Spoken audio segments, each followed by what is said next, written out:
Problem है हम लोग के सामने। Calculate the non vanishing Christoffel symbol of second kind corresponding to the metric. यह मैट्रिक दिया गया है और इस मैट्रिक के कॉरस्पॉन्डिंग सेकेंड ऑर्डर का जितने भी कंपोनेंट होंगे 3 डायमेंशन में, क्योंकि ये सब 3 तक ही इंडेक्स दिया गया है, तो 3 डायमेंशन में इसके जितने नॉन वैनिशिंग सेकेंड ऑर्डर के क्रिस्टल सिंबल होंगे उनको हमको डिटरमिन करना है। तो जो हमारे पास दिया गया है वो आपका मैट्रिक दिया गया है और जो हमको डिटरमिन करना है वो crystal symbol of second kind के 3 डायमेंशन में जितने भी नॉन वैनिशिंग कंपोनेंट है उनको हम, नॉन वैनिशिंग का मतलब जो 0 न हो, उनको हमको यहाँ डिटरमिन करना है कि उनकी वैल्यू क्या होगा। तो अब इसके लिए हम सबसे पहले देखेंगे कि क्रिस्टल सिंबल निकालने के लिए हमको चाहिए क्या, और तब जो हमको आवश्यक होगा तो जो दिया है उसके हेल्प से वो चीज़ कैसे हम पाएंगे। तो सेकेंड काइंड का क्रिस्टल सिंबल पूछ रहा है और सेकेंड काइंड डायरेक्ट डिफाइंड नहीं है, वो फर्स्ट काइंड के टर्म में है, यानी सेकेंड क्रिस्टल सिंबल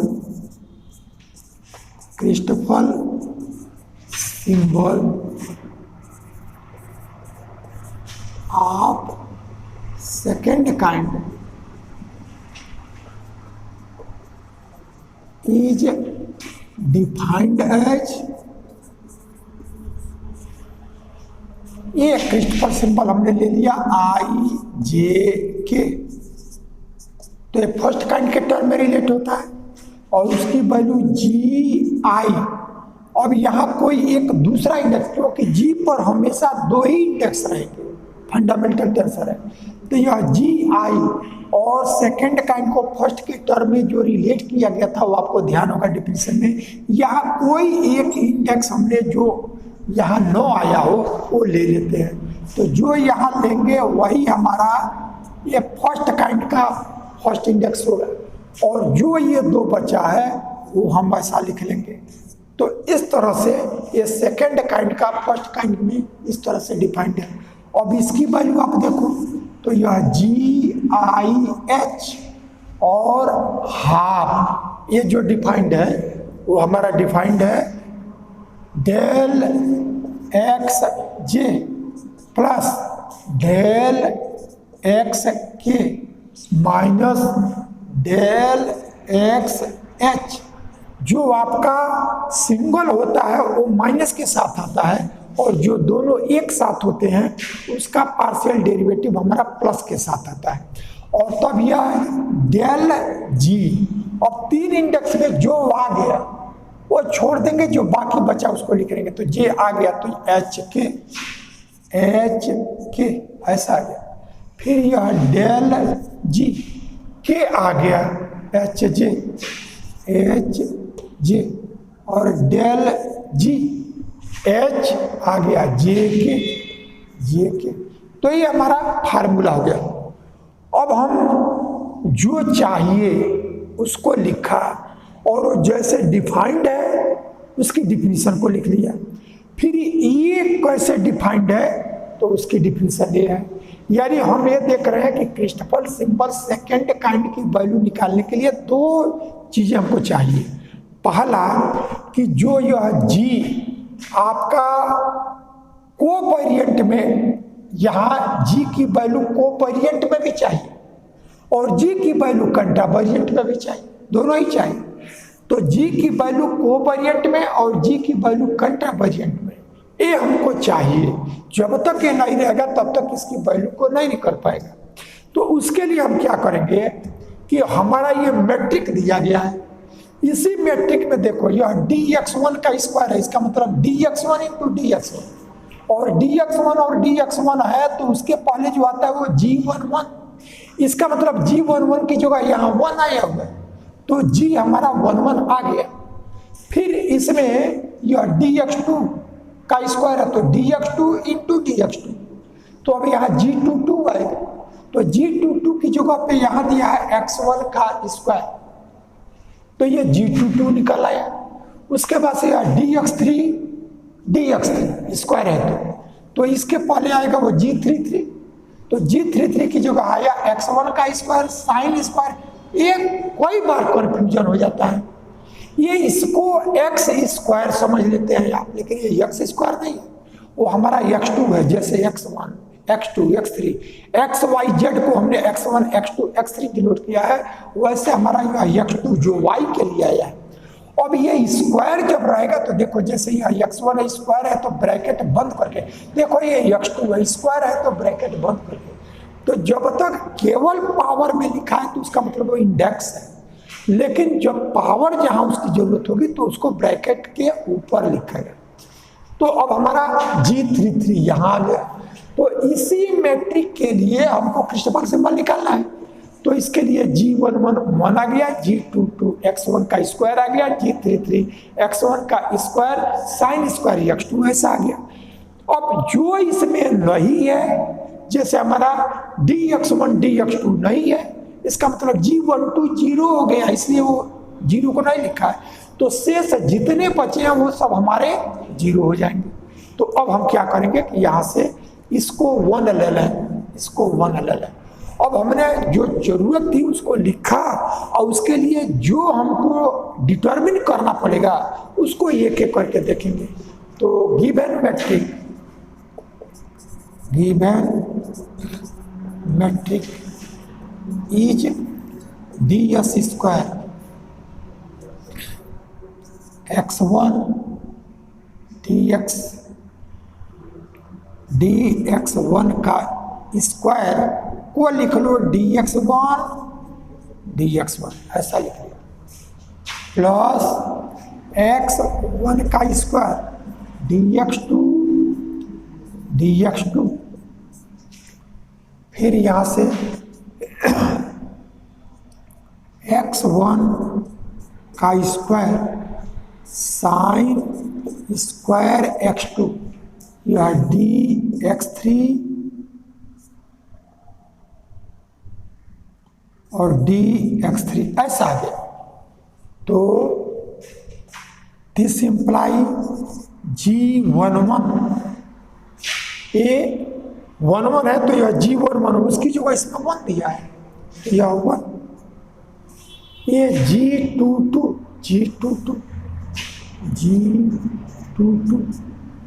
ये बन दिया है x1 का स्क्वायर, G33 ये dx3 तो इसके पहले G33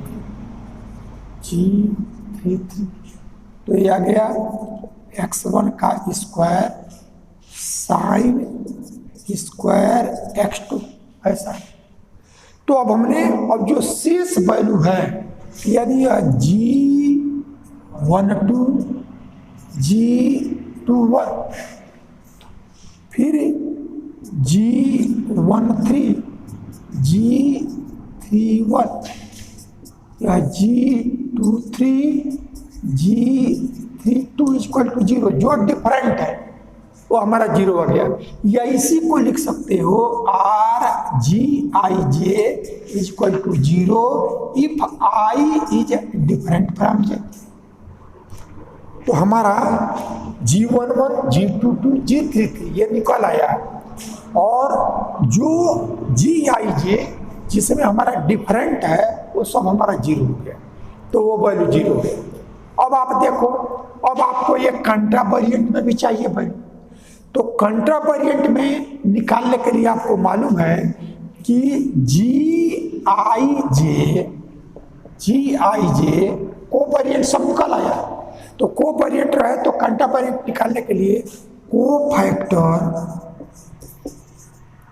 आप GIJ कोवेरिएंट में G11 निकालना होगा, तो G11 का जो कोफैक्टर, अब कहाँ कोफैक्टर इन डिटर्मिनेंट GIJ, इस डिटर्मिनेंट में जो GIJ का कोफैक्टर होगा उसमें इसकी वैल्यू यानी डिटर्मिनेंट GIJ जिसकी वैल्यू को G से डिनोट करते हैं, तो वह ये हमारा फार्मूला होता है। तो अब आप देखो इसके पहले निकाला भी गया है, लेकिन आप वैसे जान लो कि यदि आपका ऐसा डिटर्मिनेंट दिया गया है कि जिसके डायगोनल के एलिमेंट नॉन जीरो है, जैसे G11 non zero, G22 non zero, G33 non zero, और डायगोनल वाले की यानी जो इक्वल है उसको छोड़कर सब यदि जीरो हो जाए तो यह G11 ये 1 है, तो इसका कंट्रावेरिएंट में जो वैल्यू निकालोगे G11 वो इसी का 1 में आ जाता है, लेकिन वो हमेशा नहीं, वो तब जब Gij not equal to zero रहे I इक्वल टू J पर, और जीरो हो जाए डिफरेंट फ्रॉम Ij, तब ऐसी स्थिति में कोवेरिएंट में G की जो वैल्यू रहेगा उसी का कंट्रावेरिएंट में करोगे तो वो 1 में वही चीज आएगा। ये वर्क पीछे किया भी गया है, लेकिन एक आपको मैं दिखा दे रहा हूं, एक आपको दिखा दे रहा हूं। तो इसके लिए अब दिखाने के लिए भी आपको डिटर्मिनेंट की वैल्यू निकालना होगा, तो डिटर्मिनेंट की वैल्यू निकालो। तो यहाँ नाउ डिटर्मिनेंट Gij, इसी को हम डिनोट करते हैं G से, ठीक है ये। और ये डिटर्मिनेंट में आपका G11 यह 1 है, G12 0 है, G13 0 है, G21 0 है, G22 x1 का स्क्वायर है, G23 ये आपका 0 है, ये सब डायगोनल का ही एलिमेंट मिला हुआ है, x1 का स्क्वायर और साइन स्क्वायर और यह x2 ऐसा आ गया, ऐसा आ गया। तो यह डिटर्मिनेंट है। इस डिटर्मिनेंट में आप देख रहे हो कि ये केवल डायगोनल का एलिमेंट है, तो इसको जब कैलकुलेट करोगे तो दो चीजें जानो, एक तो डायगोनल में ही केवल यदि एलिमेंट है शेष सब जीरो है तो इस डिटर्मिनेंट की वैल्यू इन्हीं का प्रोडक्ट आ जाता है। जैसे इसको सॉल्व करना हो तो यह और इंटू इसका कोफैक्टर, तो इसका कोफैक्टर करोगे तो इसका प्रोडक्ट और -0 तो यानी यही प्रोडक्ट है। ये 0 है तो उसका कोफैक्टर कुछ भी आवे 0 से प्रोडक्ट होकर 0, ये 0 है इसका कोफैक्टर जो भी आवे प्रोडक्ट, यानी फाइनली इसकी वैल्यू 1 इंटू ये कोफैक्टर है, इस कोफैक्टर में इसी का प्रोडक्ट है तो फिर 0 हो गया। इसका मतलब इन तीनों का प्रोडक्ट ही आ गया। तब यहाँ से आपको मिल गया यह x1 का स्क्वायर और यह x1 टू द पावर का x1 का स्क्वायर साइन स्क्वायर x2 ये आ गया। अब ये सेम टर्म है तो टू द पावर 4 हो जाएगा, ठीक है ये, या इसी को हम लिख सकते हैं x1 टू द पावर 4 और साइन स्क्वायर x2, ऐसा हमको मिल गया। तो यह G की वैल्यू निकाला गया। अब G11,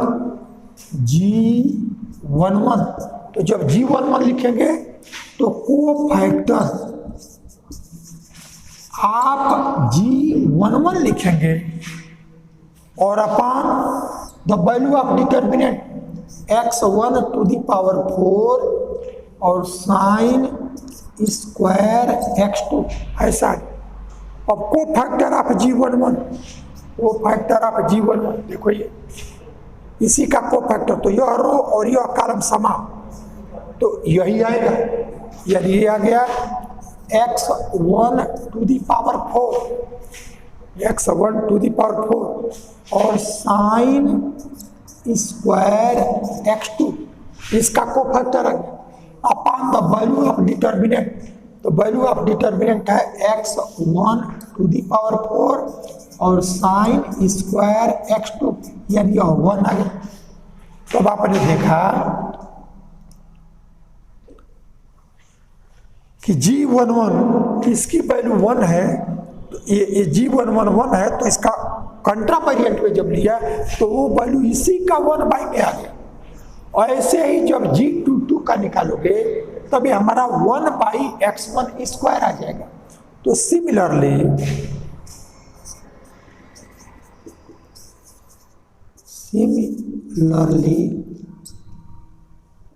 G22 is equal to 1/G22, 1/G22 यानी ये 1/x1 का square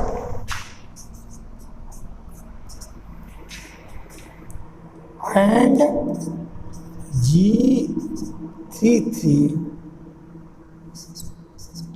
is equal to 1 by G33 is equal to 1 by x1 का स्क्वायर साइन स्क्वायर x2।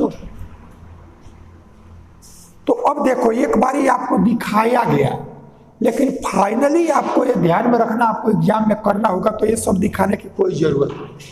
आप सीधे ये करोगे कि कोवेरिएंट में G11 की वैल्यू निकाल लिया, वो यहाँ से निकाल लेंगे, ज्योमेट्रिक दिया जाएगा उसके हेल्प से निकाल लेंगे, G22 निकाला, G33 निकाला। यदि आपका इक्वल जो आया, जैसे आई जे इक्वल जो है वो हमारा नॉन जीरो है, और डिफरेंट पर जो आया वो सब यदि जीरो आ जाए, तब जो हमारा कोवेरिएंट में वैल्यू है इसका जब कंट्रावेरिएंट निकालेंगे तो 1 बाई यही कोवेरिएंट, जैसे एक का हम लोगों ने दिखाया, वैसे ही यह G22 जब करेंगे कंट्रावेरिएंट में तो 1 बाई x1 का स्क्वायर, ऐसे जब G33 कंट्रावेरिएंट में करेंगे तो 1 बाई G33 कोवेरिएंट, तो ये वैल्यू 1 बाई ये आ गया। तो अब आपको एग्जाम में करना होगा तो सीधे यहाँ से आप वो लिख सकते हैं।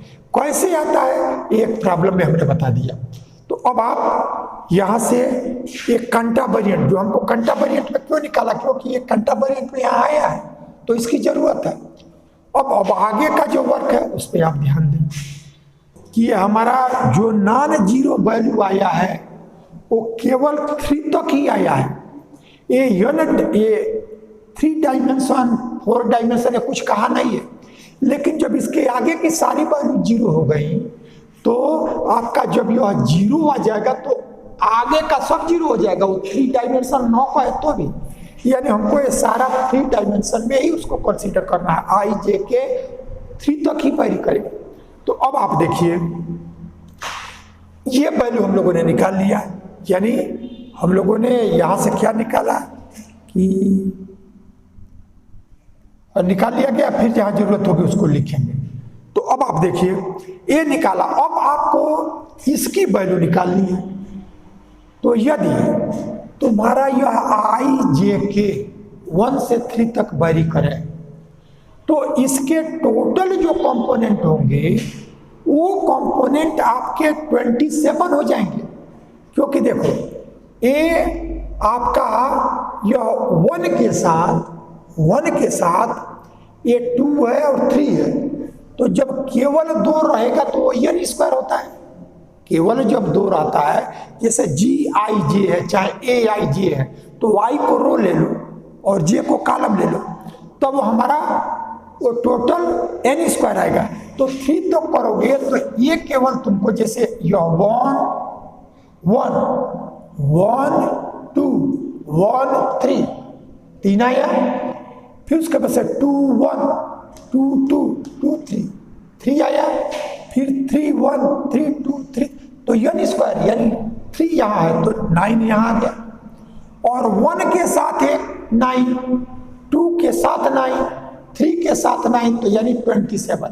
और वैसे भी जितने ऑर्डर का टेंसर तुम डिफाइन करते हो वो 3rd ऑर्डर का है, यदि 1st ऑर्डर का है तो n कंपोनेंट लिखते हो, 2nd ऑर्डर ए आई जे को करते हैं तो n स्क्वायर कंपोनेंट लिखते हैं, और 3rd ऑर्डर का लिखना होता है तो n क्यूब करते हैं। तो n जब तुम्हारा 3rd डायमेंशन है 3 है तो 3 का क्यूब 27 होगा, तो ये 27। लेकिन ये आपका j और k में सिमेट्रिक है, तो जब j और k में सिमेट्रिक है तब इसके जो इंडिपेंडेंट कंपोनेंट होंगे वो n प्लस 1/2 होगा। तो n प्लस 1/2 ये, और 1 के साथ n प्लस 1/2 और 2 के यानी n प्लस 1/2 जब ये सिमेट्रिक हो जाएगा, ये तो हमने बताया n स्क्वायर यदि वो सिमेट्रिक ना हो तो, सिमेट्रिक है तो जैसे ये 1 2 लिखो और 2 1 लिखो, ये दोनों एक ही देगा।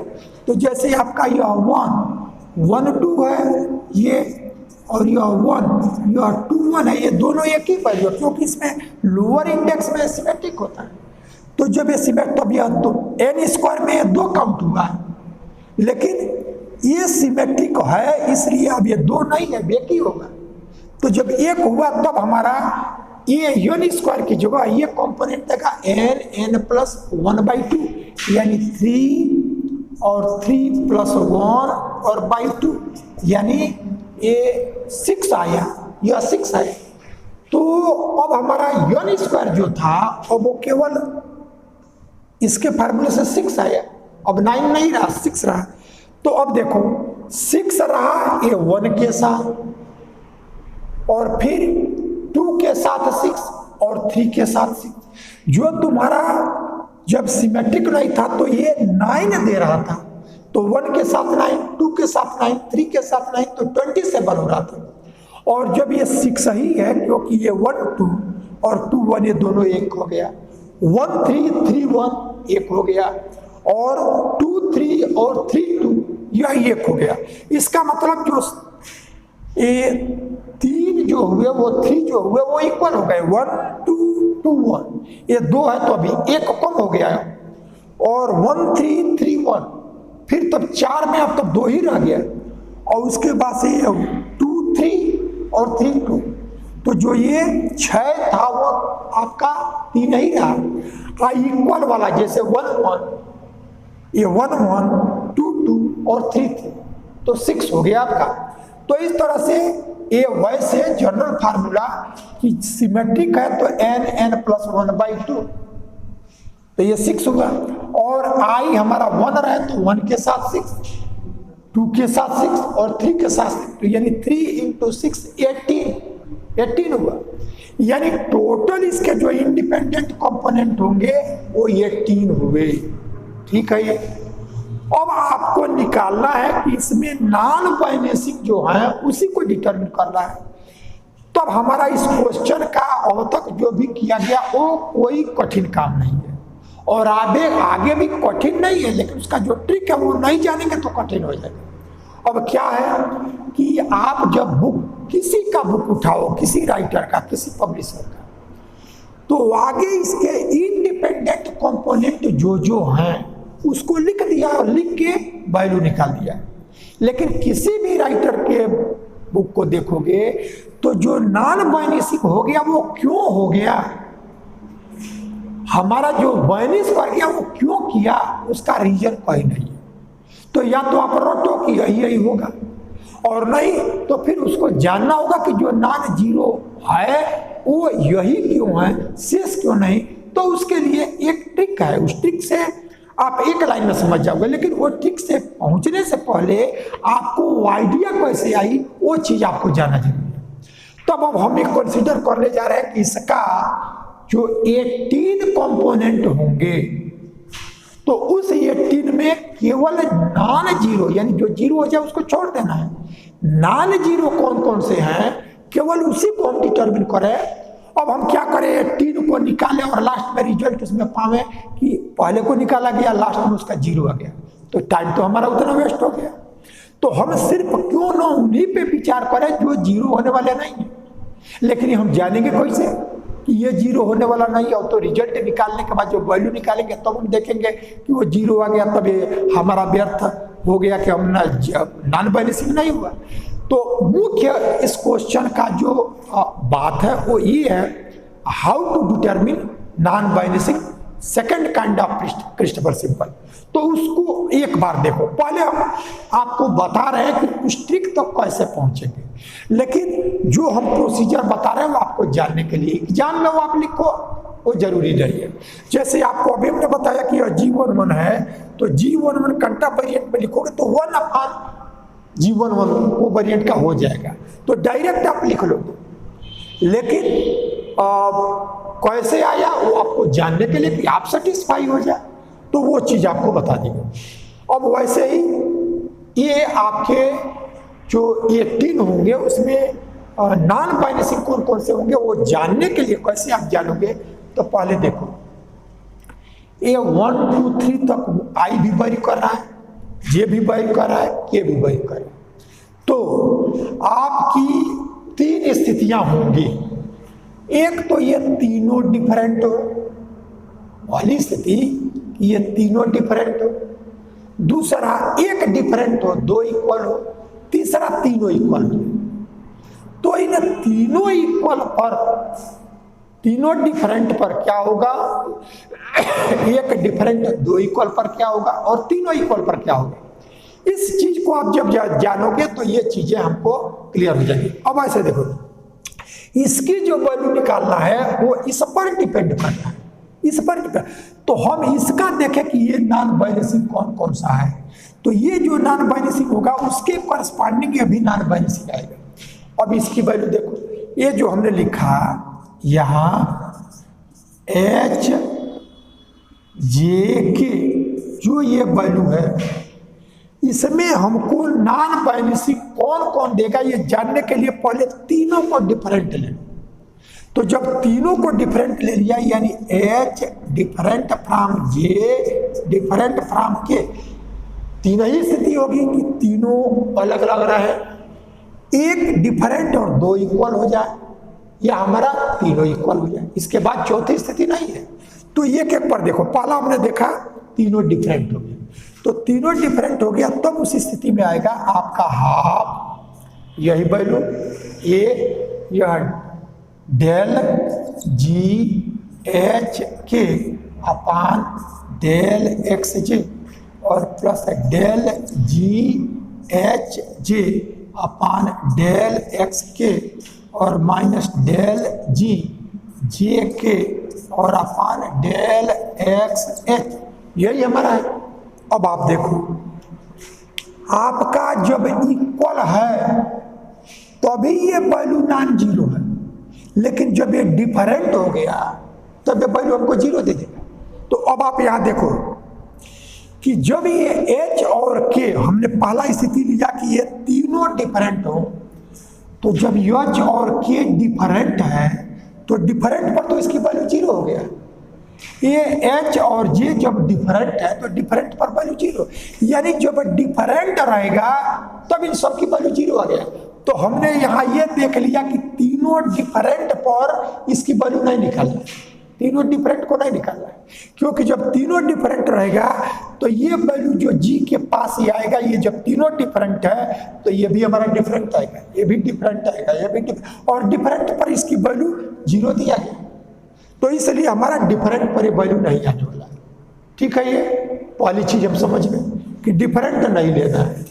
अब उसके बाद से देखो, यहां से एक चीज और भी समझिए कि टू जब तक इक्वल नहीं होगा तब तक ये नॉन जीरो हमको नहीं मिल पाएगा, क्योंकि जब हमारे पास तीन ही वैल्यू है, ये 1 1 तो ये भी इक्वल है तभी है, ये 2 2 इक्वल है तभी है, और ये 3 3 इक्वल है तभी है। यानी जब तक यहाँ इक्वल नहीं रहेगा ये वैल्यू, तब तक हमारा यह वैल्यू नॉन जीरो नहीं देगा, यानी दो इक्वल होना मस्ट है। तो तीनों डिफरेंट पर ये हमको क्या दे दिया, तीनों डिफरेंट पर यह एच जे के यह जीरो दे दिया, तीनों डिफरेंट पर जीरो।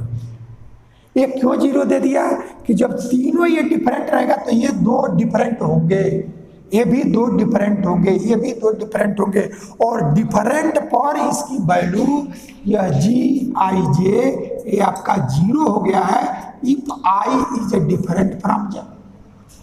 तो तीनों को एक डिफरेंट नहीं लेना है, बात हो गई। अब दो देखो, इसमें कोई दो तुम इक्वल ले लो, कोई दो इक्वल लो।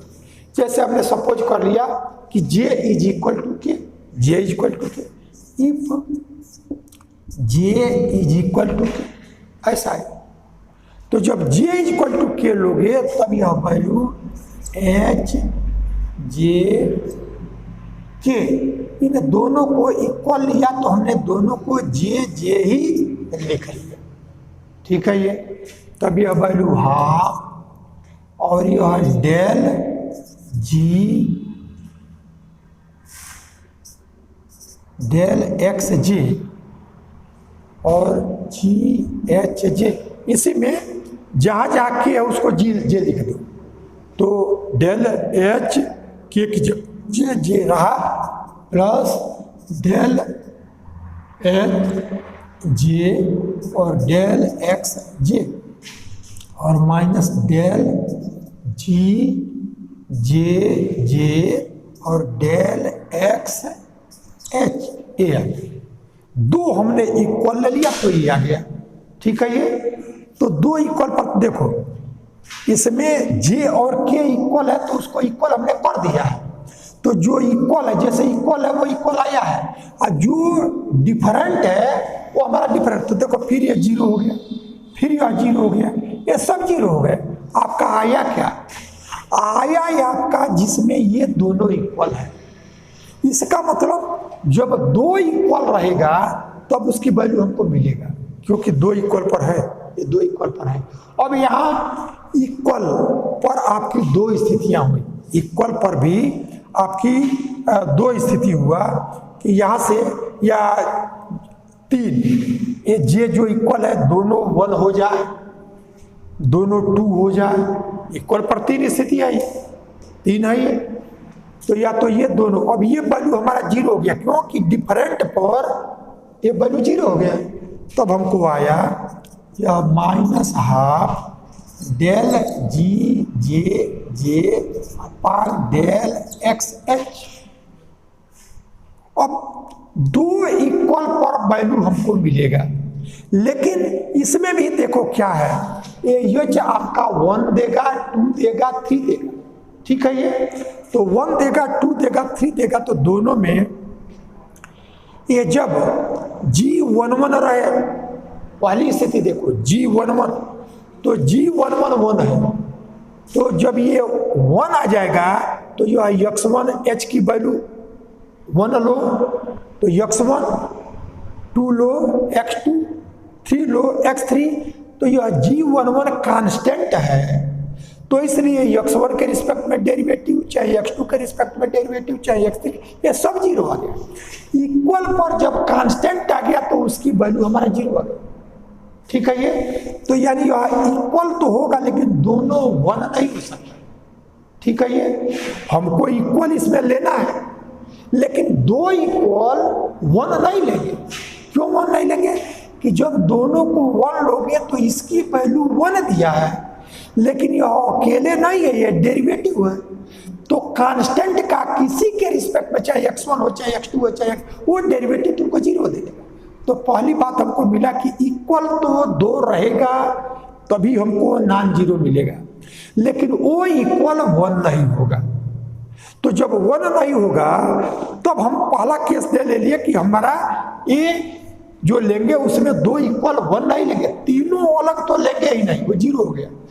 इक्वल लेंगे लेकिन दो लेंगे, और जब दो लेंगे तो उस स्थिति में हमारा इक्वल 1 नहीं आएगा। अब जरा 2 पर देखो, तो 2 पर तो G22, तो जो G22 है वो तुम्हारा x1 का स्क्वायर है। अब तुम यहां से देखो, ये आपका 1 आएगा, 2 आएगा, 3 आएगा, तो नॉन वाइनिशिंग कैसे होगा वो आप यहां से देखो। ये 1 1 लिया तो G11 ये होगा। अब देखो कि इसके आगे किसका टर्म है, जिसका टर्म होगा उसी के रिस्पेक्ट में ये नॉन जीरो मिलेगा, अदरवाइज सबके रिस्पेक्ट में जीरो। तो चूंकि ये न तो x1 का है, न x2 का है, न x3 का, इसलिए ये प्रत्येक 1 के साथ जीरो हो गया। और 2 के लिए देखो, तो यह जब G22 लोगे तो ये हमारा x1 का टर्म है। इसका मतलब जब यह h की वैल्यू 1 रहेगा तो अभी इसका मान हमको नॉन जीरो देगा। ये जैसे मान लो x22 ले लिया, x22 ले लिया, और इस x22 की वैल्यू ये G22 लिया, ये x1 का टर्म है। तो जब यह h की वैल्यू 1 लोगे तो x1 के रिस्पेक्ट में ये x1 है उसका डेरिवेटिव हो जाएगा। लेकिन यदि तुम x2 लो, h की वैल्यू तो 1 2 3 तीनों आएगा। तो जब 1 लिया तो G1 x1 का टर्म है इसलिए डेरिवेटिव देगा। लेकिन जब यह G22 पर ये वैल्यू x1 है, h की वैल्यू जब 2 करोगे x1 x2 x3, तो x2 और x3 करोगे तो भी ये वैल्यू जीरो दे देगा, क्योंकि हमारा ये x2 का टर्म ही नहीं है, इसलिए वो वैल्यू जीरो दे देगा। ठीक है, ये तो हमारा G22 पर आएगा, लेकिन G22 केवल 1 के साथ है, ठीक है ये। तो अब G22 आपको मिला केवल 1 के साथ।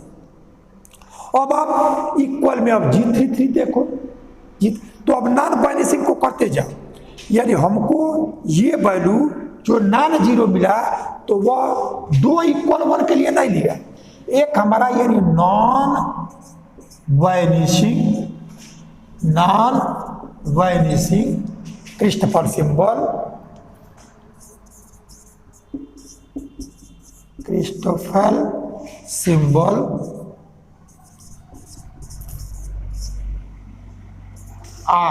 अब एक एक लिखते जाओ।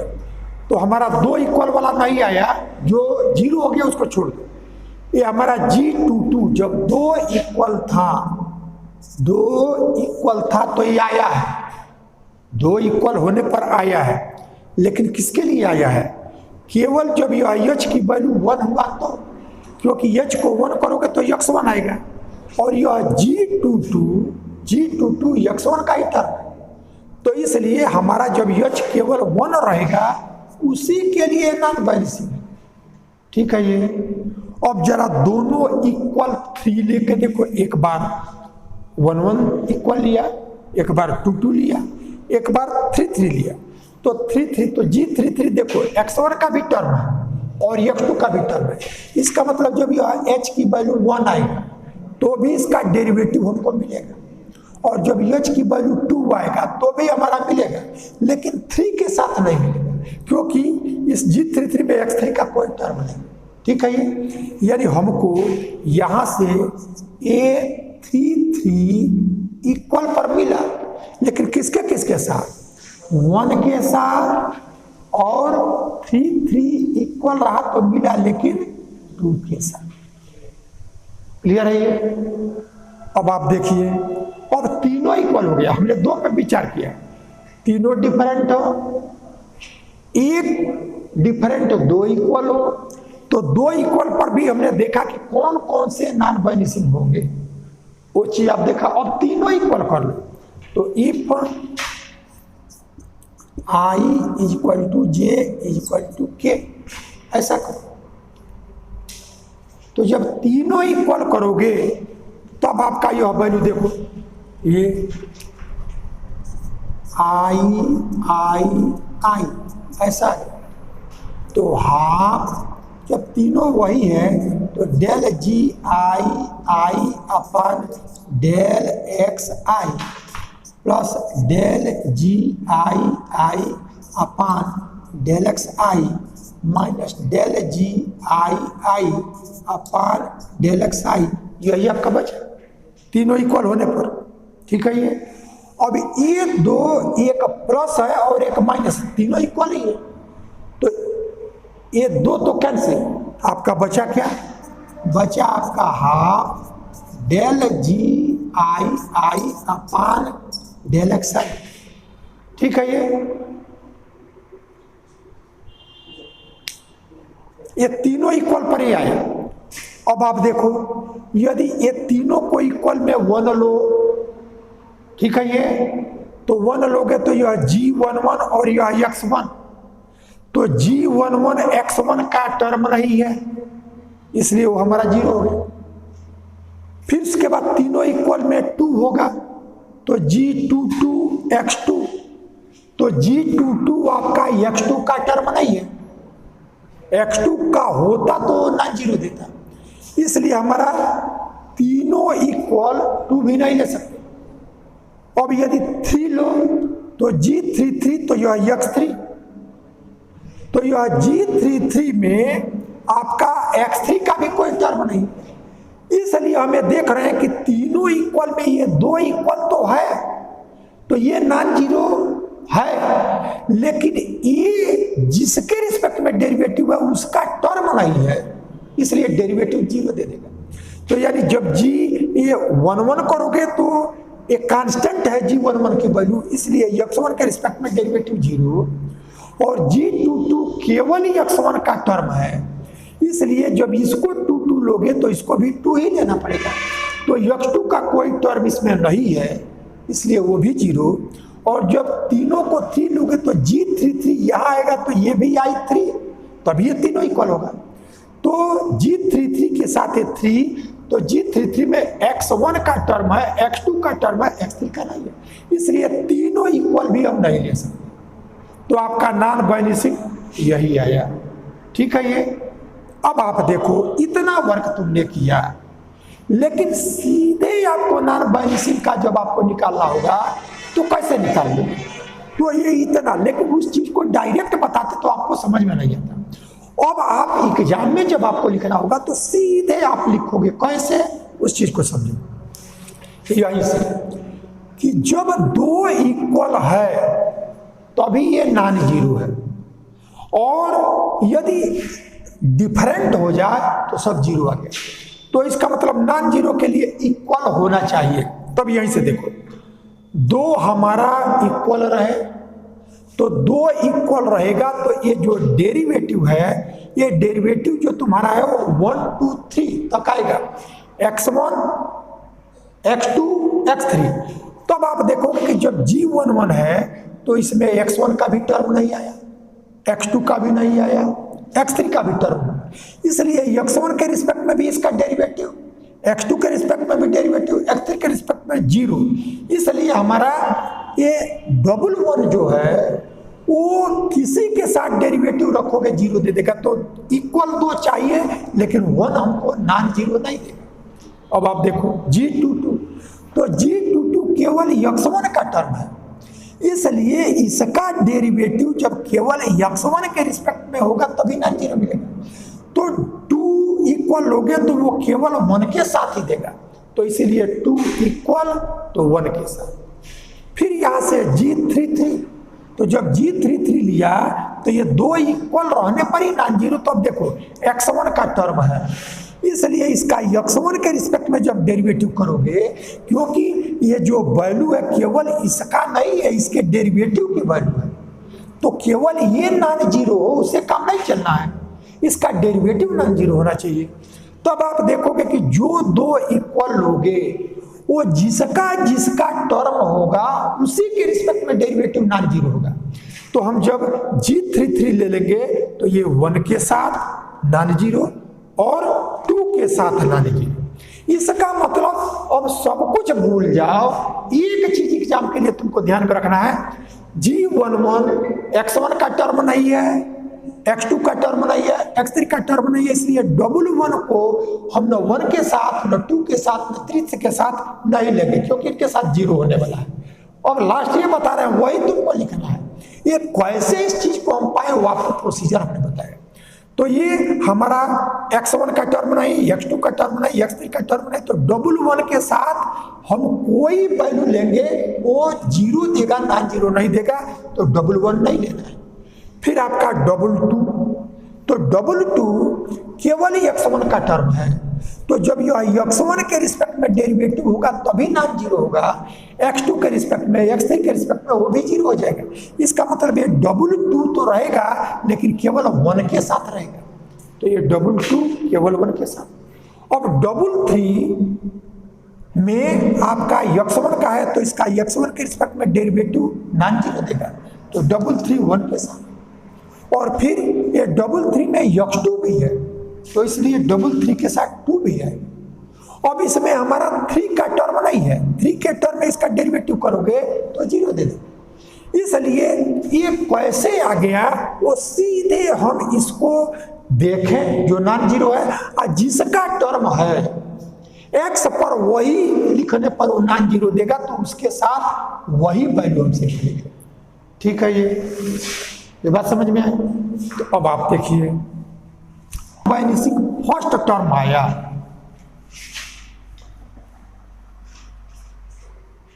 में एक और स्थिति आती है, ये हम लोग निकाल लिए, एक स्थिति आती है। ये तो जरूरी है कि दो हमारा इक्वल होना चाहिए।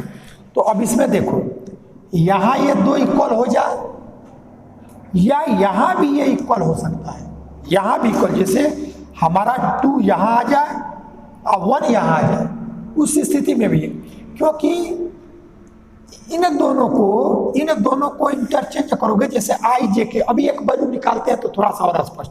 अभी ये 2 देगा, ये 2 देगा, ये भी 2 देगा। क्यों वो 2 देगा? अब उसको समझे। पहले जैसे आप इसकी वैल्यू निकालें, ये 1 2 2, ये नॉन जीरो में पहला आया 1 2 2। अब कैसे निकालेंगे? नाउ क्रिस्टोफर सिंबल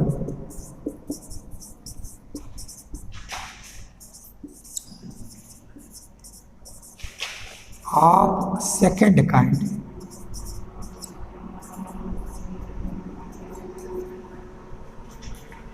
पहला आपका वो है तो उसको सेकेंड काइंड में लिखो 1 2 2, ऐसे आए। नॉन बाइनरी को डिसाइड किया हुआ है।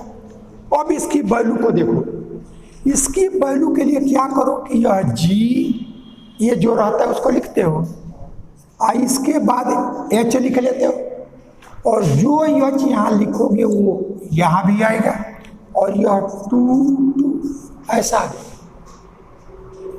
ठीक है। ये अब आप देखोगे कि आपके पास जो भी है यह जी, इसी की वैल्यू हम लोगों ने निकाला था, मिटा दिए हैं कि दिस इंप्लाई जी 1 1, ये 1/1 दैट इज 1, यह जी 2 2 ये निकाला जा चुका है, तो ये 1/x1 का स्क्वायर, और यह जी 3 3, ये 1/x1 का स्क्वायर साइन स्क्वायर x2, ये आपका आया है। तब आप देखो, चूंकि इसको सेकेंड काइंड को फर्स्ट काइंड में लिखते हैं, और फर्स्ट काइंड का ही हमको डेरिवेटिव में फार्मूला मालूम है, तब आप देख रहे हो कि यह G1H, तो हमारा ये जो वैल्यू है वो 1 1 का है, 2 2 का है, H इसमें कोई नहीं है, तो ये H आपका डमी है, और डमी समेशन को देता है। तो अब हम देख रहे हैं कि ये सब 1 2 3 तक वेरी कर रहे हैं, तो अब इसको लिखोगे ऐसे, ये G1 1, H की पहली वैल्यू 1 1 1, तो यह 1 2 2 ए आया, प्लस G1 2, तो यह 2 2 2 प्लस G1 3, तो यह 3 2 2। इस चीज को देखो, ये ऐसे डिफाइंड होगा फर्स्ट काइंड में, और फर्स्ट काइंड में ऐसे डिफाइंड होगा, तो यह चीज जो डमी है उसको 1 2 3 तक सम करेंगे, क्योंकि वो नहीं रहेगा तब तक, ये एच के टर्म नहीं है, 1 2 3 के टर्म है, तो डमी है और 3 डायमेंशन में कंसीडर कर रहे हैं, तो यह 1 1, ये 1 1 प्लस इसकी वैल्यू 2 2 शेष वैसे रहेगा, ये 1 2 2 फिर ये 2 रह जाएगा, प्लस ये 1 अब 3, तो यहाँ भी 3 2 2 रह जाएगा, ऐसे आ गया। अब आप देखो, एक पहला है तो मैंने आपको ये पूरा लिखा, लेकिन अब आपको पूरा नहीं लिखना पड़ेगा, जो नॉन जीरो है उसी को लिखोगे। तो अब तुम देख रहे हो कि जो इक्वल है वही हमारा नॉन जीरो है, डिफरेंट पर तो कंट्रावेरिएंट में भी जीरो है, तो इसका मतलब जब यह 1 है तो यहाँ 1 पर ही इक्वल आएगा, इसका मतलब ये 1 और 1 ही नॉन जीरो देगा, बाकी सब 2 3 वाला ये डिफरेंट होगा तो जीरो दे देगा, इसलिए उसको लिखना नहीं। एक बार तो केवल फार्मूला आपको बताया, लेकिन अब जो ये है वही यहाँ वही नॉन जीरो, बाकी सब जीरो।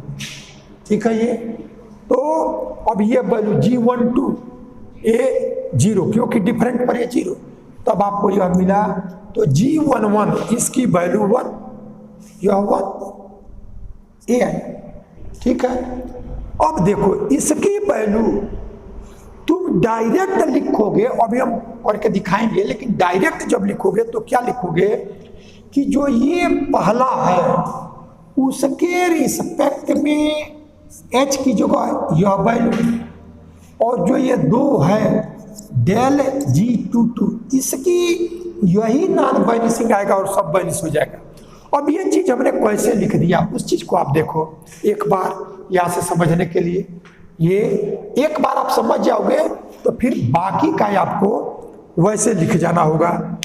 पहली बात आपने समझा कि यह जो डमी है उसमें जो ये रहेगा वही यहाँ रखेंगे तो नॉन जीरो देगा, इसलिए ये 1 है तो यह 1 ही केवल नॉन जीरो, तो अब बाकी को नहीं लिखना, ये बात हम समझ गए।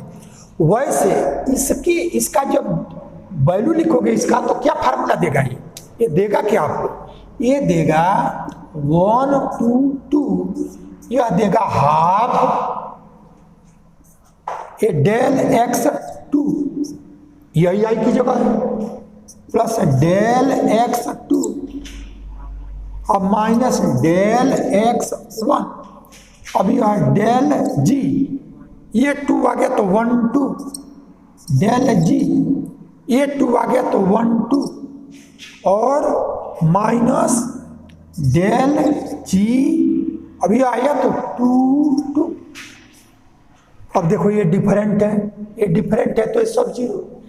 तब आप देखोगे यहां से सीधे डायरेक्ट वैल्यू कैसे लिखोगे? डायरेक्ट लिखने का जो दो इक्वल है वही जी के पास आएगा तो हमको नॉन जीरो देगा, क्योंकि अन्य जो तो है वो तो सब 1 2 हुआ, 1 2 हुआ तो जीरो हो गया डिफरेंट पर। इसलिए जी के साथ जब ये दोनों इक्वल रहेगा तभी नॉन जीरो देगा। और तब आप यहां से देखो कि जब ये दोनों एक साथ आएगा तो इसके रिस्पेक्ट में पार्शियल डेरिवेटिव होगा, तो सिंगल वाले के साथ पार्शियल डेरिवेटिव करते हैं तो माइनस आता है, तो ये वैल्यू माइनस। अब इससे सीधे आपको ये वैल्यू लिखना, तो जो दो इक्वल है उसको जी के साथ लिखो, और जो एक बच गया वही एच की जगह रखो। तो जो सिंगल वाले के रिस्पेक्ट में डेरिवेटिव होगा तो माइनस, क्योंकि सिंगल वाले के साथ माइनस, और ये जो दो एक साथ है उनके साथ जब डेरिवेटिव आता है तब वो प्लस आता है। तो अब हमको एक टोटल फार्मूला हर जगह नहीं लिखना है, तुम इतना लंबा समझने के लिए, लेकिन जब समझ जाओगे तो उसके लिखने के डिफरेंट पॉइंट है, एग्जाम में आपको टाइम नहीं लिखे, लेकिन ये चीजें आई कैसे ये महत्वपूर्ण है। ये समझाने वालों को समझ में नहीं आता है कि ये नॉन बाइनरी कहाँ से आ गया, तो इसलिए इस चीज को एक बार समझो। तो ये सीधे वैल्यू, अब जो आपने एक करके देखा कि जब तक जी दोनों पर इक्वल नहीं रहेगा तब तक ये नॉन जीरो नहीं देगा, इसलिए यह दो है तो इन दो को यहां लिखो।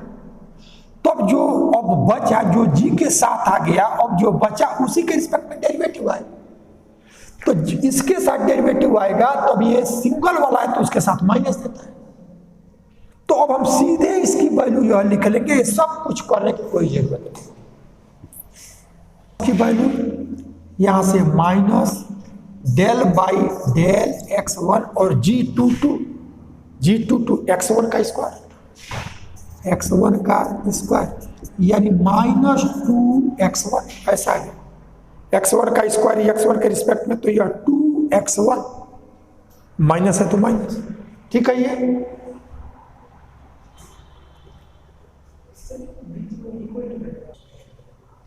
अब देखो जो ये क्रिस्टफल सिंबल है ये तीन तरह से लिखा जा सकता है, 1 यहां और जो इक्वल है वो यहां।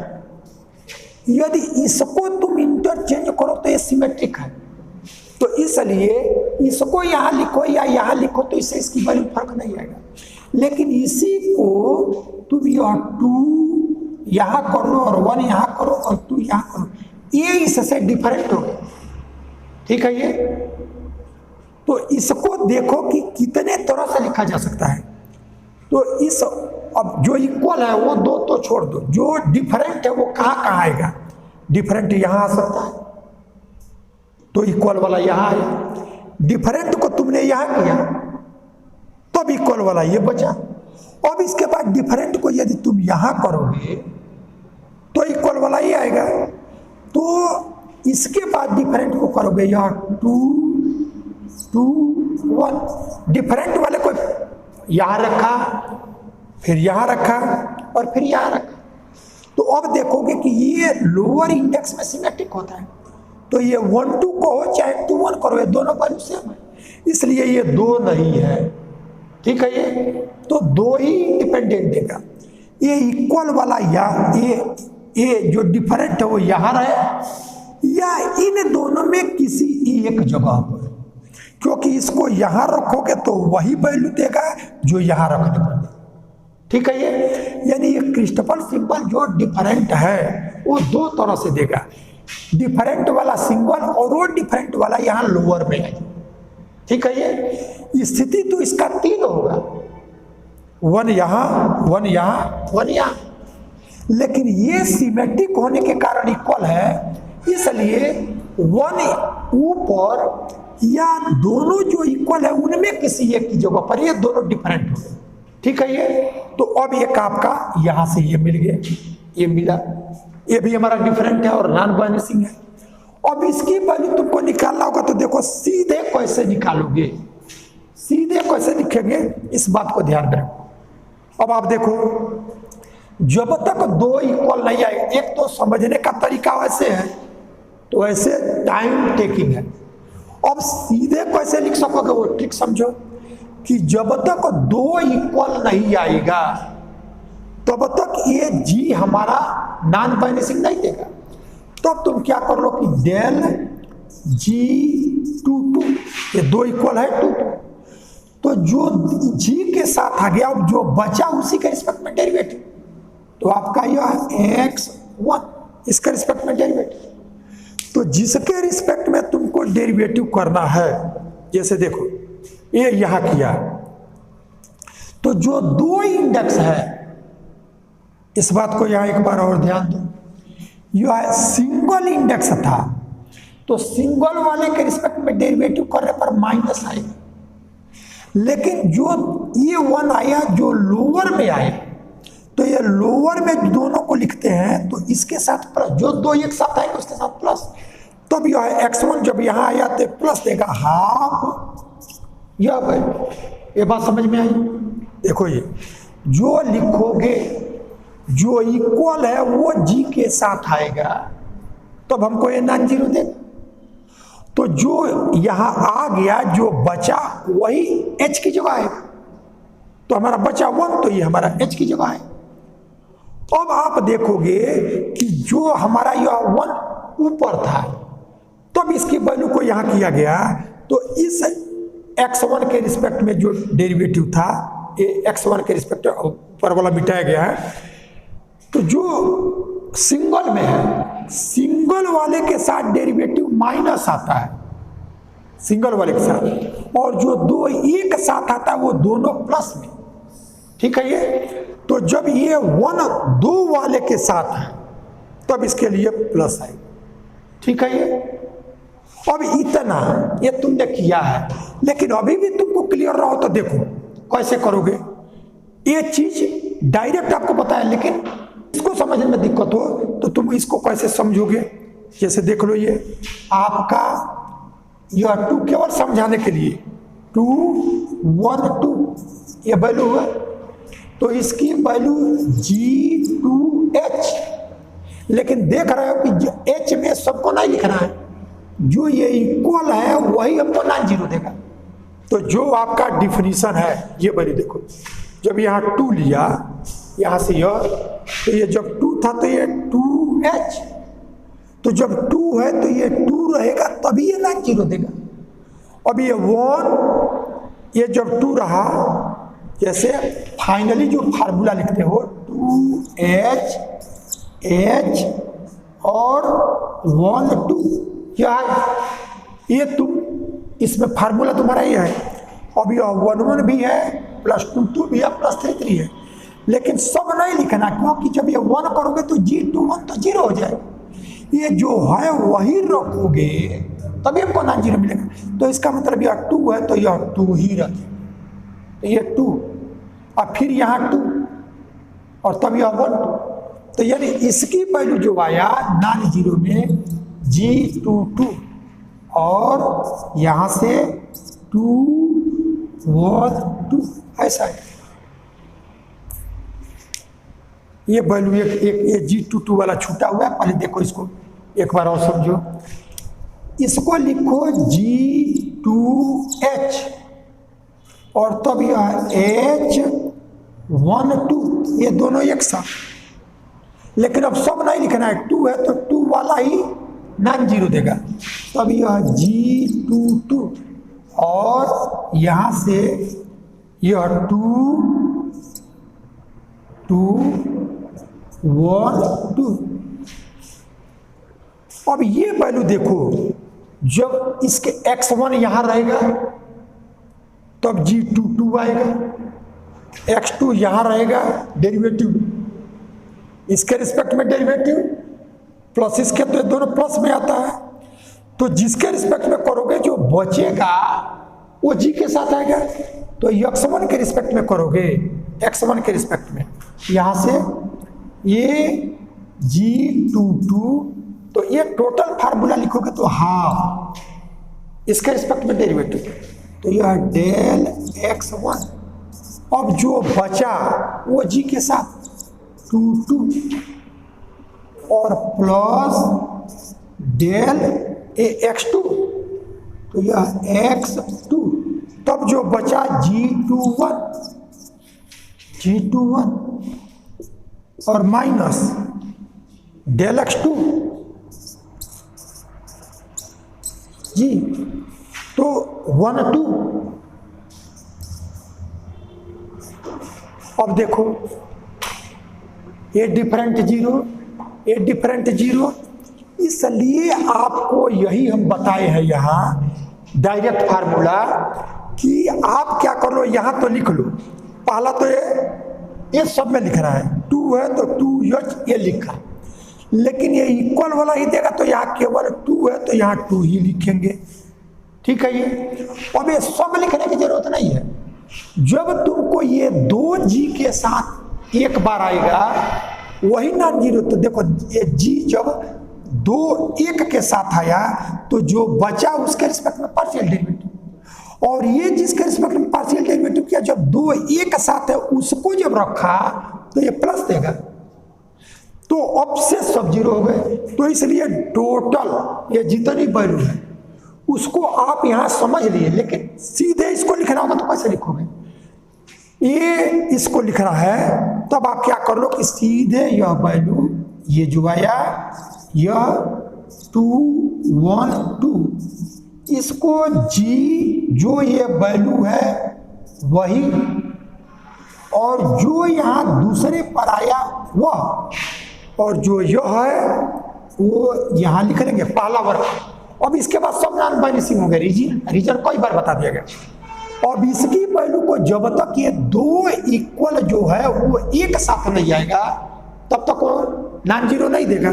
तो यह G22 ये तो रहने दो। अब ये G22 जब एक साथ आएगा तो हाफ तो आता है, डेल G22 एक साथ आएगा तभी ये नॉन जीरो देगा। तो जब 22 एक साथ आ गया तो ये बचा, तो ये हमारा यहां आया। तो अब सीधे इस वैल्यू को लिखेंगे, इतना सब कैलकुलेशन की कोई जरूरत नहीं। ठीक है, ये अब इसकी वैल्यू देखो G22 आपका 1/x1 का स्क्वायर। ये इसी चीज को हमने यहां से जब पाया, यह G22 ये वैल्यू हाफ और यह del G22 upon del x1। अब आगे ये जीरो है, यह जीरो है तो सब जीरो हो गए। तो इसी चीज को हम ये समझाने के लिए एक बार और लिख दिए, लेकिन आपको सीधे इस वैल्यू को ऐसे लिखना है। अब कॉपी में आपको इस कैलकुलेशन को केवल समझाने के लिए था, इसको नहीं लिखना है। सीधे ये चीज कैसे आ गई वो आपको बता दिया। ये लिखो कैसे कि जो आपका है इसको क्रिस्टल सिंबल सेकेंड काइंड में बदलो। तो जी के साथ ये इक्वल वाला ही नॉन जीरो दे रहा है, तो यहाँ 2 आया है तो 2 ही नॉन जीरो देगा। तो 2 यहाँ है तो 2 यहाँ भी लिखेंगे, और यह 1 2। अब इसकी वैल्यू आप निकाल चुके हो यहाँ से, ये वैल्यू ये, और इसकी जो वैल्यू है ये तो आपको 3 देगा। तीनों नहीं लिखना है क्योंकि जी जब 2 1 के साथ आएगा तो 0 दे देगा। सिर्फ जो इक्वल है उसको जी के साथ लिखो, और जो बचा उसको एच के साथ लिखो। अब देखो जो यहाँ एच के लिए आया है, यदि 2 में वो रहेगा तो प्लस, और यदि ये सिंगल वाले पे रहेगा तो माइनस। तो ये पहला आप लोगों ने किया था, ये वैल्यू ये इसको ऐसे लिखा गया, ये 1 है तो ये 1 वाला ही नॉन जीरो देगा, ये 120 130। तो अभी एक बार आपको दिखाया गया है, सब लिख लिए। तो ये वैल्यू आपको यही यहाँ से नॉन जीरो में यही मिल गया, ये आपको जीरो हो गया, ये आपका जीरो हो गया। इसलिए ये वैल्यू जीरो, ये वैल्यू जीरो, ये हमको नहीं देगा, सिर्फ ये बचा। तो अब देखो इसकी जो वैल्यू बचा है, ये उसमें फार्मूला जो लिखा गया उस फार्मूले में ये जो दो एक साथ है उसको लिखो, और जो सिंगल है उसके रिस्पेक्ट में पार्शियल डेरिवेटिव। लेकिन जब सिंगल वाले के साथ करते हैं तो माइनस आता है, और इसमें फार्मूले में हाफ आता है, इसलिए हाफ यहाँ लिख लेंगे, ये हाफ यहाँ आएगा, उसको लिख लेंगे। और जब हाफ इस 2 से ये कैंसिल हो जाएगा तो केवल इतना बच जाएगा, ऐसे लिख लेंगे। तो फिर यहाँ से अब वैल्यू हमको ये मिला। अब ये G22 कंट्रावेरिएंट में आया हाफ, और यह डेल बाई डेल x1, और G22 की वैल्यू x1 का स्क्वायर, x1 इसका स्क्वायर, यानी फिर यहाँ से ये 1 बाई x1 स्क्वायर है, और यह 1 बाई 2 है, और यह 2x1 ऐसा है। तो अब देखो 2 से 2 cancel, 1 by x1 1 by x1। तो ये जो 3 थे उसमें एक को डिस्कस किया गया कि उसके 2 केस होंगे ऐसे। अब इसको देखो, अब सिंपल सा वर्क वैसे ही, अब हमारा जो समझने वाला वर्क था वो आप लोगों ने समझ लिया। अब जो ये करेंगे इससे जो आपने समझा वो चीजें और क्लियर होती जाएंगी कि हम शॉर्ट में कैसे इसको लिख लेंगे। तो अब आप ये है, तब यहां से लिखोगे 1 और 3 3, फर्स्ट काइंड को नहीं निकालना है, सेकंड काइंड निकालना है। तो 1 3 3 ये है, तो इसकी वैल्यू को सीधे लिखना होगा तो डायरेक्ट ये G1, यहाँ H लिखते हो तो H को 1 लिखोगे तभी नॉन जीरो, और जब यह H को 1 तो यहाँ भी H की जगह 1, और ये 3 ये हमको मिल गया, शेष हमारे नॉन वैनिशिंग हो जाएंगे। अब इस चीज को जब लिखना होगा तब यह G11 इसकी वैल्यू आपको 1, यह 1। इसमें सबको नहीं लिखना है, देखो जब 2 इक्वल, फिर से एक बार यहाँ ध्यान दो, हाफ तो आएगा, हाफ आएगा, और जब 2 इक्वल है तब ये नॉन जीरो है, तो ये 1 3 लोगे, 3 1 लोगे, वो जीरो दे देगा। जब यह डेल G33 ये नॉन जीरो है, तो जब 2 को यहाँ ले लिया तो यही बचा, तो यह H की जगह यह 1।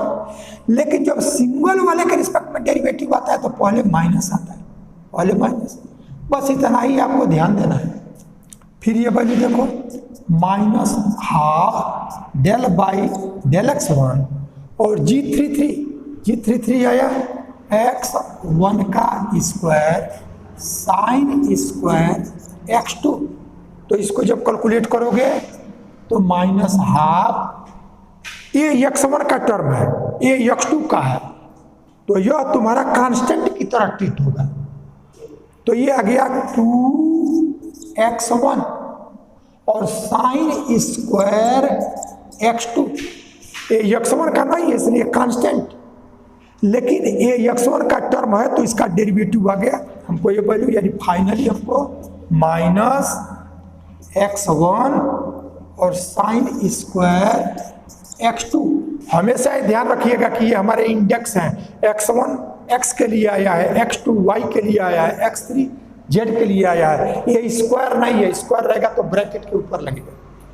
तो हमने अब ये 2 तरह से सब में, एक 1 ऊपर है, अब ये 1 यहाँ आवे चाहे यहाँ आवे, तो दूसरा ये 1 को यहाँ लो तो 3 1 3, देखो ये पर ये 1 2 स्थितियों, ये यहाँ रहेगा फिर ये 1 यहाँ रहेगा, तो यहाँ जब 1 आया तो अब ये दोनों यहाँ आ गए।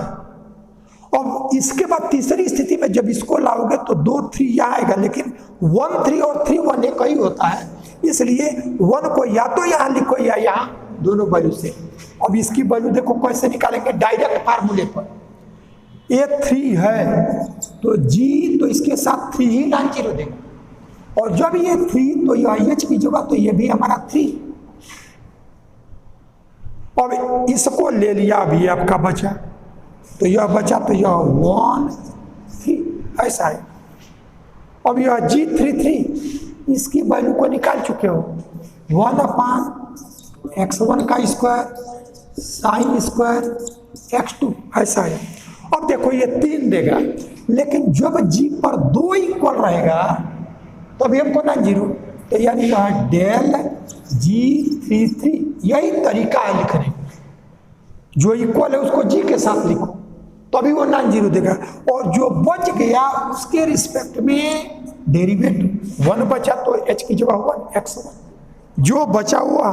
अब देखो जिसके रिस्पेक्ट में डेरिवेटिव है यदि वो 2 वाले के साथ रहेगा तो प्लस, और सिंगल वाला रहेगा माइनस, तो यहाँ ये आपका प्लस आया, फिर हाफ आपने छोड़ा है, ये हाफ छूट जा रहा है तो ये हाफ, और साइन आपका प्लस।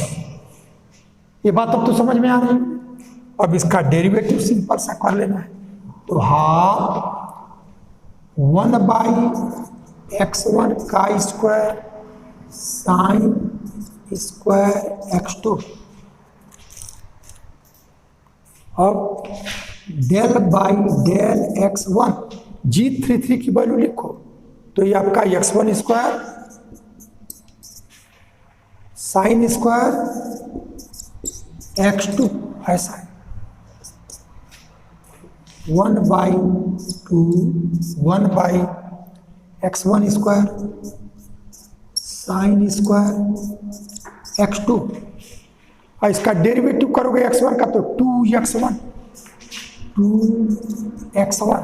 और ये कांस्टेंट है रह जाएगा साइन स्क्वायर x2।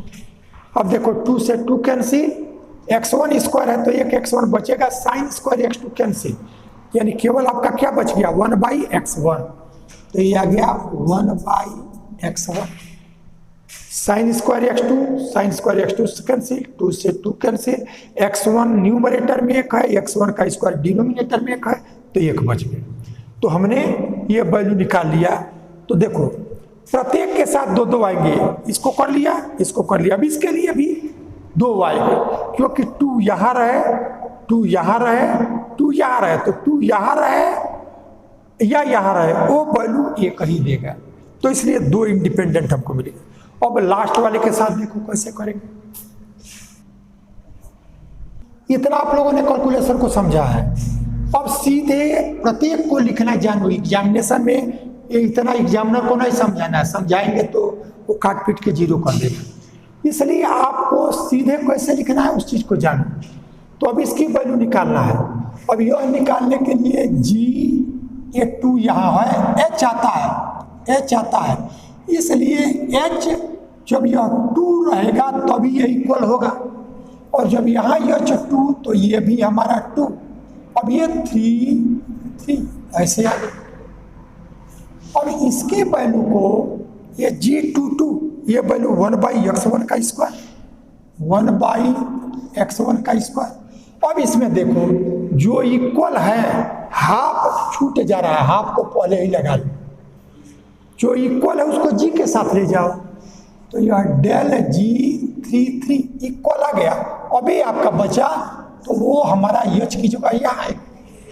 अब इस सिंपली क्या ये आपको मिला ये आप समझ गए, तो यहाँ से ये वैल्यू हाफ x1 का स्क्वायर और डेल बाई, अब देखो ये सिंगल के साथ है इसलिए माइनस, 2 चीजें इसमें ध्यान देना, हाफ ना छूटे, और सिंगल के साथ जब डेरिवेटिव हो तो माइनस, और जो डबल है उसमें से किसी के साथ होगा तो प्लस, तो ये वैल्यू डेल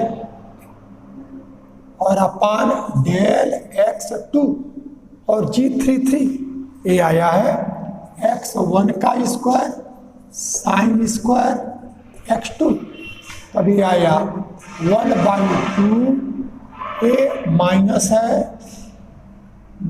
है ये माइनस है x1 का स्क्वायर अब x2 के रिस्पेक्ट में देखो ये x स्क्वायर नहीं, ये बार बार बता रहे हैं क्योंकि कोई बार डिफरेंशिएशन करते समय इसको 2x आप कर जाते हो, ऐसा नहीं है। तो ये x1 स्क्वायर एक कांस्टेंट है क्योंकि डेरिवेटिव x2 के रिस्पेक्ट में है। अब ये x2 का टर्म है तो 2 साइन x2 और फिर साइन का करोगे तो cos x2। अब x2 है तो इसको बाद में बहुत लोग लिख जाते हैं 2x, तो वही गलत हो जाता है और तब जोड़ते हो कि ये तो है 50 नंबर का क्यों 5 नंबर आया है, तो ऐसी ही गलतियों से होता है। तो अब देखो ये x1 स्क्वायर से कैंसिल, 2 से 2 कैंसिल और यहाँ से ये आपका आया minus x minus sine x2 cos x2, यही आपका बच गया। ठीक है ये, तो ये अब इसी को एक तरीके से और लिख सकते हो, 2 यहाँ है तो 2 को यहाँ, तो 3 और 3, ये कई बार बता चुका है कि इस 2 को तीसरा पोजीशन यहाँ आएगा तो ये 3 यहाँ आ जाएगा, लेकिन 3 2 3 और 3 2 एक ही होता है, इसलिए एक ही बार लिखना है इसको। और फिर देखो डायरेक्ट लिखना हो तो 3, तो यह 3 यहाँ भी 3 और जब यह 3 तो ये 3 और यहाँ 2 3 2 3, ये आए 1/g3 तो यह x1 square sine square x2 ऐसे आए। अब इसकी वैल्यू को देखो, मुख्य वर्क यही है, एक तो आपको ये जो 2 हाफ नहीं छूटे इसकी चिंता करो, और 3 जब एक साथ रहेगा तब वो हमारा नॉन वानिशिंग देगा, तो डेल g3 अब एक सिर्फ आपको 2 बचा तो यह डेल x2। अब ये चीज के रिस्पेक्ट में डेरिवेटिव हुआ वो 2 वाले के साथ है, इसलिए प्लस, इतना ही ध्यान देना। तो ये वैल्यू आ गया half 1/x1 square sine square x2 और del upon del x2 g3 x1 का स्क्वायर साइन स्क्वायर x2 ऐसा है। अब इसको कैलकुलेट कर लो, साइन स्क्वायर का 2 साइन x2 और फिर साइन का cos x2 ऐसा है। तो 2 से 2 cancel, x1 square cancel, sine square भी कैंसिल, से आपका आया cos x2 ऐसा है और सब कैंसिल। तो इस तरह से जो नॉन वानिशिंग हुआ यही 6 टर्म हुए और वो 6 टर्म को हम लोगों ने लिख दिया। इस तरह से ये जो क्वेश्चन था लंबा आपको समझने के लिए था, लेकिन जब आप करेंगे तो उसके कुछ डिफरेंट स्टेप हैं। क्या क्या डिफरेंट स्टेप? पहला ds की वैल्यू दी गई है, उससे g की वैल्यू निकाल लो, g11 g22 g33 यही हमारा डिफरेंट है, तो वो जो इक्वल है वो हमारा वैल्यू हमको मिला। तो ds स्क्वायर से g11 g22 g33 निकाला पहला वर्ग। दूसरा, जब g कंट्रावेरिएंट में लोगे 1 तो 1 वही वैल्यू जो कोवेरिएंट का है, ऐसे g22 g33 का पहला वर्ग। फिर हम लोगों ने देखा कि क्रिस्टफल सिंबल में ये सेकंड काइंड की वैल्यू को लाने के लिए फर्स्ट में चेंज करना पड़ेगा, और फर्स्ट में नॉन वानिशिंग कौन कौन से हैं वो देखो कि जब तक g में 2 इक्वल नहीं होगा तब तक नॉन वानिशिंग नहीं होगा। तो जैसे g11 है वो 2 इक्वल है, तो अब देखो कि g11 की वैल्यू जो क्रिस्टफल सिंबल है वो केवल gij नहीं है, उसका डेरिवेटिव है del gj upon del xi, ऐसे आगे के 2 टर्म। तो g के साथ जो है वो डेरिवेटिव भी है, तब हम देखेंगे कि किसका डेरिवेटिव नॉन वानिशिंग है। तो नॉन वानिशिंग g में दोनों इक्वल रहेगा तब मिलेगा, और डेरिवेटिव यदि g11 तुम्हारा 1 आया तो जब 1 आया तो वो कांस्टेंट आ गया, यानी x1 के रिस्पेक्ट में, x2 के रिस्पेक्ट में, x3 के रिस्पेक्ट में किसी का टर्म नहीं है तो 2 इक्वल 0 दे देगा। और 2 इक्वल 2 तो g22 x1 का टर्म है, इसलिए केवल 2 2 के साथ h को 1 लेंगे, यानी 1 2 2 ही हमारा नॉन वानिशिंग होगा, क्योंकि जब उसमें 2 लोगे तो G22 हमारा x2 का टर्म नहीं है, x3 का टर्म नहीं है, तो सब 0 दे देगा। तो G22 का देखो कि किसका टर्म है, तो केवल x1 का, तो 222 के साथ केवल 1 वही नॉन वानिशिंग। G33 x1 का भी टर्म है, x2 का भी टर्म है, इसलिए 33 के साथ 1 भी एक क्रिस्टोफर सिंबल और 33 के साथ 2 भी एक क्रिस्टोफर सिंबल। तो ये नॉन वानिशिंग हुए, और उस नॉन वानिशिंग की वैल्यू कैसे निकालते हैं तो आपको बताएं।